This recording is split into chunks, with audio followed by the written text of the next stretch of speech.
তো আমি সত্যিকারে এসব মানে I don't want to make videos of this kind, but I don't I don't know what I will say. Means আমার তো পার্সোনাল লাইফের ডকুমেন্টেশনই প্রায় হয়ে যাচ্ছে সব জায়গাতে। সত্যিকারে I have run out of, মানে আমি কত জিনিসের ব্যাপারে সব কিছু বলতে পারি, বাট অর্ধেক ভিডিও আমার লাইফ এর রিফ্লেকশন হয়ে যাচ্ছে, reflection on life, reflection every day আমার কি হচ্ছে না হচ্ছে। ঠিক আছে, স্যাড একটা ইয়ে হয়ে যাচ্ছে, নেগেটিভ একটা ইয়ে হয়ে যাচ্ছে। কি বলবো, মানে অমনি লাইফটা তো চলছে,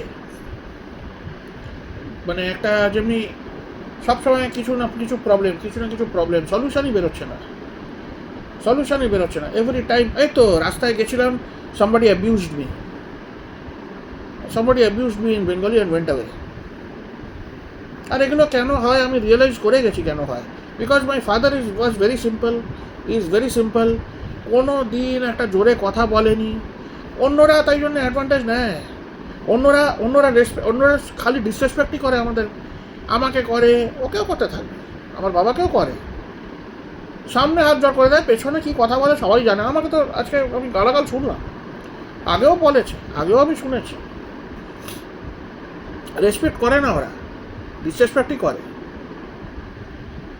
অর্ধেক লোক তো টাকাই দেয় না, আমি তো বলি টাকাই দেয় না।